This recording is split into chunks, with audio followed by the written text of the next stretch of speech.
I'm Herbert Hoover. Known for being a born leader, I was considered the worst president of the United States of America.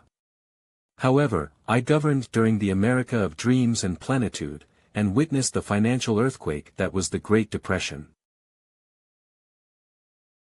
I was born on August 10, 1874, in the state of Iowa. However, I remember little of my childhood. I was orphaned very early and ended up moving to Oregon, to live with relatives. After preparatory studies, I enrolled at Stanford University in 1891, when it was established. I successfully graduated with a degree in mining engineering and immediately began working in the field in 1895.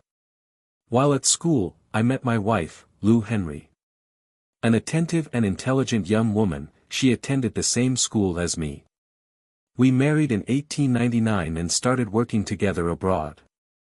After touring Australia, I was offered a prominent job in China. At this time, my professional skills were truly recognized. I managed numerous mining operations and displayed skillful technical abilities, which eventually made my name known in my country. In 1914, we traveled to London. A week into our stay, the First World War broke out. That was the beginning of my national and international fame for my humanitarian efforts and support. When the American consul found out where I was, he asked for help in coordinating the removal of American citizens from Europe. Around 120,000 tourists returned home safe and sound.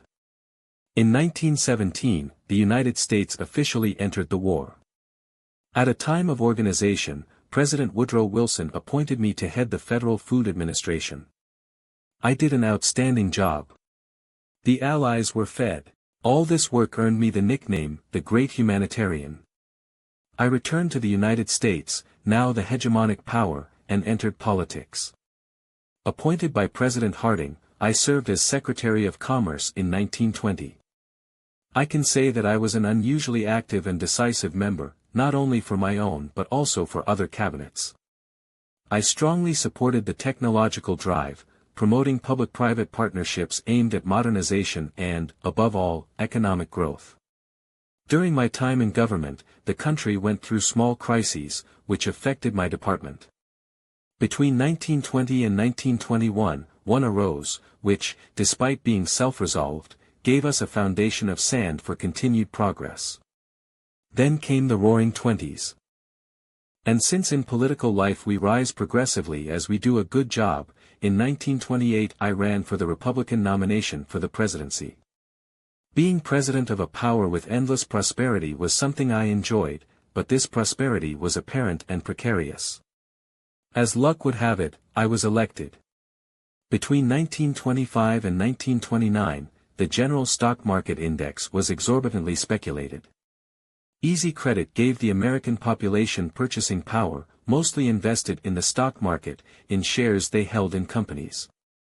This economic cycle was anything but real. America was heading for the abyss, but I only recognize it today. In October 1929, the weather turned cloudy in the United States. Industrial profits were falling and alarmed investors were selling millions of shares a day. In one fell swoop, the Wall Street crash occurred on October 29. I wasn't prepared for bankruptcy, absolute ruin. I thought the best solution was to wait for the crisis to resolve itself, as has happened with all the others. However, this was the wrong and ineffective measure. This waiting period made the situation worse. I then approved a series of policies that allowed the state to intervene in the economy, including a Reconstruction Finance Corporation, to provide emergency funding to banks, businesses, farmers. However, I argued that the solution to American hunger was not a state responsibility, but a local and voluntary one. This speech was not well received in Congress. They made me a scapegoat for the Depression, and I went down in history as the cruel, inexperienced president. In the 1932 elections, I lost easily to Franklin Roosevelt.